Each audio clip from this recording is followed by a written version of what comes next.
प्यारे विद्यार्थियों, कक्षा 8वीं में हिंदी कालांश में आपका स्वागत है। आज हम पढ़ेंगे पूरक पाठ्यपुस्तिका भारत की खोज। इसका हम अध्याय 5 आज पढ़ेंगे, जिसका नाम है नई समस्याएं।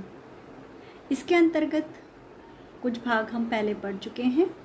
आज हम शुरुआत करेंगे औरंगजेब ने उल्टी गंगा बहाई, हिंदू राष्ट्रवाद का उभार, शिवाजी। मुगल साम्राज्य के खंडित होने का महत्वपूर्ण कारण आर्थिक ढांचे का चरमराना था। किसान बार बार विद्रोह करते थे। इनमें से कुछ आंदोलन बड़े पैमाने पर हुए थे। 1669 ईस्वी के बाद जाट किसान, जो राजधानी से बहुत दूर नहीं थे, बार बार दिल्ली सरकार के खिलाफ खड़े होते रहे।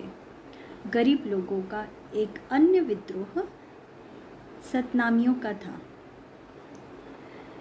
यहाँ पे बताया कि मुगल राज्य जो साम्राज्य जो खंडित हुआ, उसका जो पतन हुआ, उसका महत्वपूर्ण कारण था आर्थिक ढांचे की कमी या आर्थिक ढांचे का टुकड़े टुकड़े होना। किसान बार बार क्या कर रहे थे? विद्रोह कर रहे थे, मुगल साम्राज्य के खिलाफ खड़े हो रहे थे, और कुछ आंदोलन तो बहुत बड़े स्तर पर हुए थे। लगभग 1669 ईस्वी के बाद जाट किसान, जो राजधानी से बहुत दूर नहीं थे, मतलब राजधानी के आसपास के ही थे, वे दिल्ली सरकार के खिलाफ खड़े हो रहे थे, उसका विरोध कर रहे थे।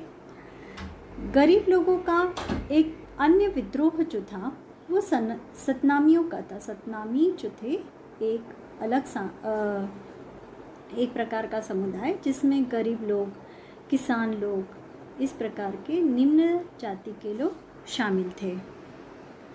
उस समय जब साम्राज्य में फूट और बगावत फैली हुई थी, पश्चिमी भारत में नई मराठा शक्ति विकास कर रही थी और अपने को मजबूत कर रही थी।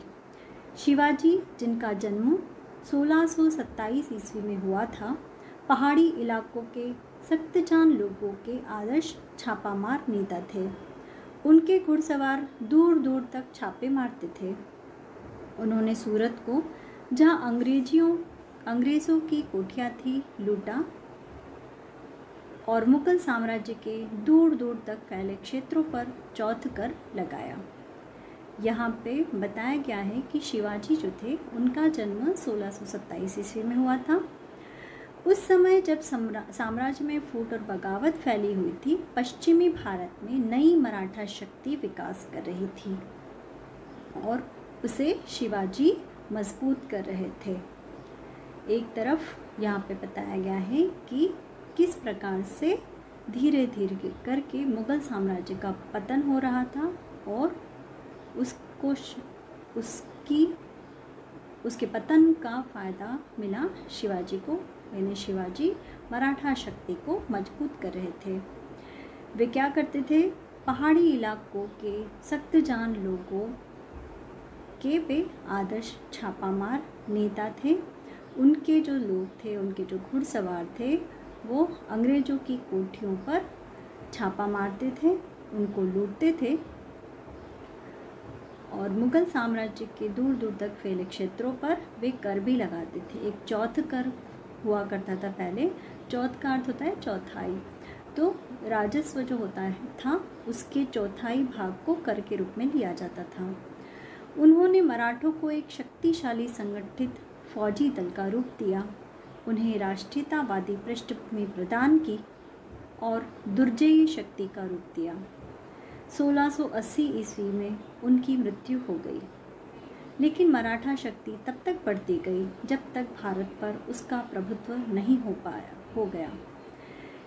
अब जो शिवाजी महाराज थे, शिवाजी महाराज ने मराठों को एक बहुत ही दृढ़ और शक्तिशाली संगठित फौज का दल का रूप दिया। उन्हें पूरी तरह से संगठित किया, मजबूत किया, एक बड़ा फौजी दस्ता प्रदान किया और राष्ट्रवादी पृष्ठभूमि भी उन्हें प्रदान की और एक दुर्जय शक्ति का रूप भी दिया। अति शक्तिशाली, अति बलवान। 1680 ईस्वी में शिवाजी का दुखद निधन हुआ, लेकिन मराठा शक्ति का पतन नहीं हुआ। वो बढ़ती ही चली गई और तब तक बढ़ती चली गई जब तक कि उसने पूरे भारत पर अपना अधिकार जमाने की क्षमता न हासिल कर ली। आगे बढ़ते हैं। प्रभुत्व के लिए मराठों और अंग्रेजों के बीच संघर्ष, अंग्रेजों की विजय। सन 1707 में औरंगजेब की मृत्यु के बाद 100 वर्ष तक भारत पर अधिकार करने के लिए विविध रूपों में संघर्ष चलता रहा। 18वीं शताब्दी में भारत पर अधिकार के 4 दावेदार थे। इनमें से भारतीय थे मराठे और दक्षिण में हैदर अली और उसका बेटा टीपू सुल्तान। विदेशी थे फ्रांसीसी और अंग्रेज। सदी के पूर्वार्ध में यह लगभग निश्चित जान पड़ता था कि मराठे पूरे भारतवर्ष पर अपनी हुकूमत कायम कर लेंगे और मुगल शासन के उत्तराधिकारी होंगे। कोई शक्ति इतनी मजबूत नहीं रह गई थी कि उसका सामना कर सके। यहाँ पे बताया गया है कि 1707 ईस्वी में औरंगजेब की मृत्यु के लगभग 100 वर्ष तक भारत पर अधिकार करने के लिए कई लोगों ने कई प्रकार से संघर्ष किए। कई लोग भारत पर अपना अधिकार कायम करने के लिए प्रयास करते रहे।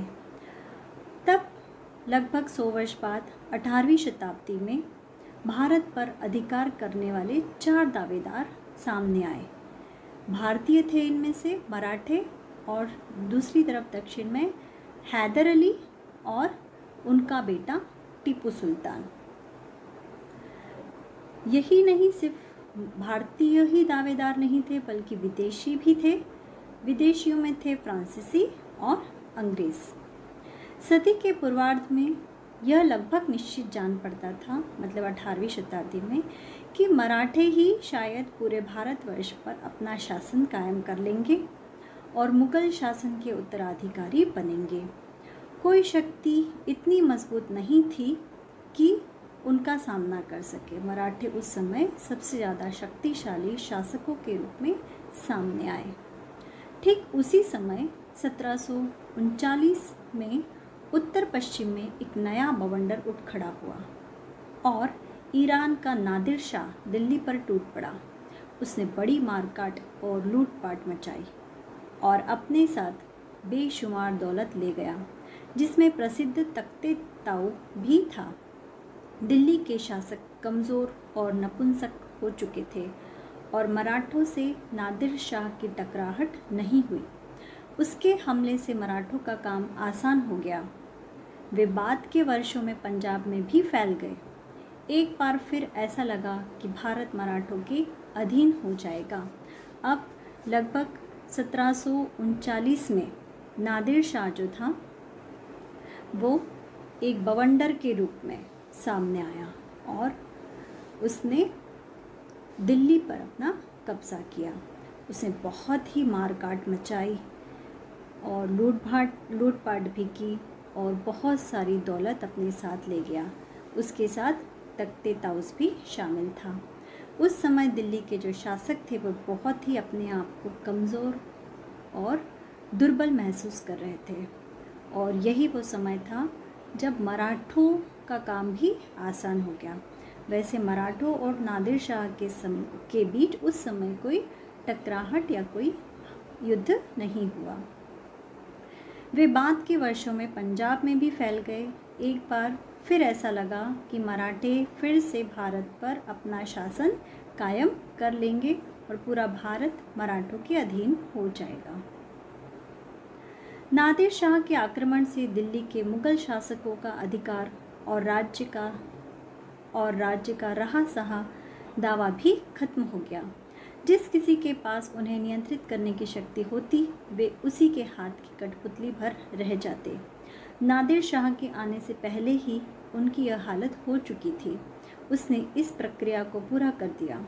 फिर भी चले आते रिवाजों के दबाव के कारण ईस्ट इंडिया कंपनी और दूसरे लोग भी उनके पास प्लासी की लड़ाई से पहले तक उपहार और कर भेजते रहे। बाद में भी लंबे समय तक कंपनी दिल्ली के उस बादशाह के एजेंट के रूप में काम करती रही जिसके नाम के सिक्के 1835 ईस्वी तक चलते रहे। अब यहाँ पे बताया गया है कि नादिर शाह जो था वह उसने जो आक्रमण किए, उसने जो युद्ध किए, उससे दिल्ली के जो शासक थे उनका अधिकार उन पे से खत्म हो गया। जिस किसी के पास उन्हें नियंत्रित करने की शक्ति होती वे उसी के हाथ की कठपुतली भर रह जाते, अर्थात सब नादिर शाह के अधीन होते चले गए। नादिर शाह के आने से पहले ही उनकी यह हालत हो चुकी थी। उसने इस प्रक्रिया को पूरा कर दिया। फिर भी कुछ रिवाजों के दबाव के कारण ईस्ट इंडिया जो कंपनी थी और दूसरे लोग भी उसके पास प्लासी की लड़ाई से पहले तक उपहार और कर भेजा करते थे। बाद में भी लंबे समय तक ईस्ट इंडिया कंपनी जो थी वो दिल्ली के उस बादशाह के एजेंट के रूप में काम करती रही और उसके नाम के सिक्के भी 1835 ईस्वी तक चलते रहे। नादिर शाह के हमले का दूसरा परिणाम यह हुआ कि अफ़गानिस्तान भारत से अलग हो गया। अफ़गानिस्तान जो बहुत लंबे समय से भारत का हिस्सा था उससे कटकर अब नादिर शाह के राज्य का हिस्सा बन गया। तो नादिर शाह के लगातार हमलों के कारण अफ़गानिस्तान जो था वह भारत से अलग हो गया और वह नादिर शाह के राज्य का हिस्सा बन गया। बंगाल में जालसाजी और बगावत को बढ़ावा देकर क्लाइव ने थोड़े से प्रयास से सन 1757 में प्लासी का युद्ध जीत लिया। इस तारीख से कभी कभी भारत में अंग्रेज़ी साम्राज्य की शुरुआत मानी जाती है। जल्दी ही पूरा बंगाल और बिहार अंग्रेज़ों के हाथ आ गया। इनके शासन की शुरुआत के साथ ही 1770 ईस्वी में इन दोनों सूबों में भयंकर अकाल पड़ा जिससे इस घनी आबादी वाले इलाके की 1/3 से अधिक आबादी नष्ट हो गई। अब ये जो क्लाइव था इसने बंगाल में बगावत और जालसाजी की और बहुत कम कोशिश से ही, बहुत कम प्रयासों से ही उसने 1757 में प्लासी का युद्ध भी जीत लिया। माना जाता है कि अंग्रेज़ी साम्राज्य की शुरुआत यहीं से हुई थी। जल्द ही उन्होंने बंगाल और बिहार पर भी कब्जा कर लिया।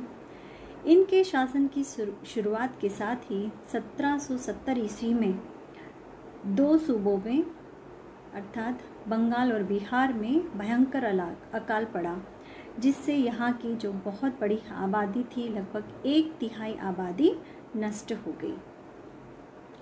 दक्षिण में अंग्रेज़ों और फ्रांसीसियों के बीच संघर्ष जो विश्वव्यापी युद्ध का ही एक हिस्सा था अंग्रेज़ों की विजय में समाप्त हुआ और भारत से फ्रांसीसियों का लगभग नामो निशान मिट गया। फ्रांसीसियों के भारत से हट जाने के बाद 3 ताकतें बाकी रह गई जो अधिकार के लिए संघर्ष कर रही थी। मराठा संगठन, दक्षिण में हैदर अली और अंग्रेज़। तो दक्षिण में अंग्रेज़ों और फ्रांसीसियों के बीच संघर्ष, उनके बीच युद्ध चलता रहा जो विश्वव्यापी युद्ध का एक हिस्सा था।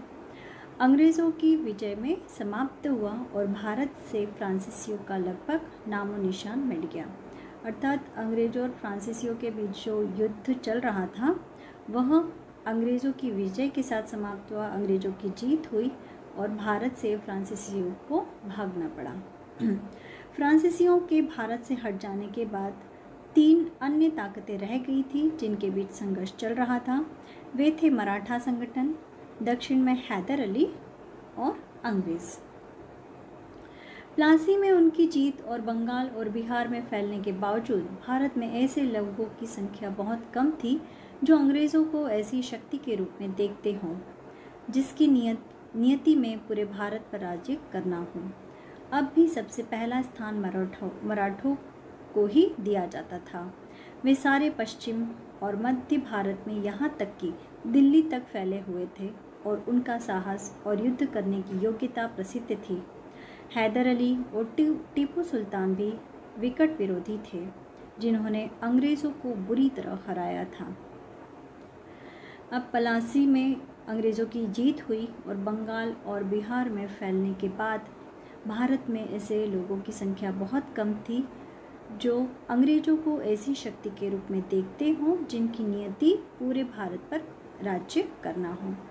अब भी सबसे पहला जो स्थान था वो मराठों को ही दिया जाता था।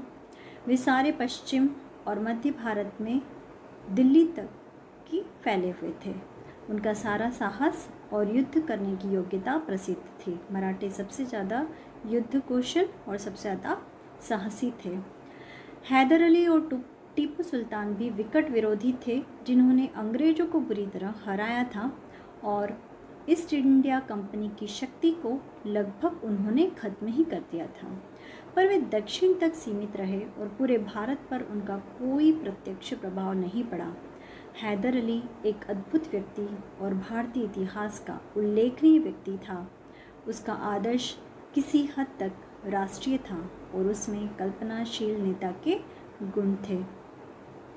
हैदर अली जो था उसमें ईस्ट इंडिया कंपनी को नष्ट करने की क्षमता तो थी, परंतु वो सिर्फ दक्षिण तक ही सीमित थे।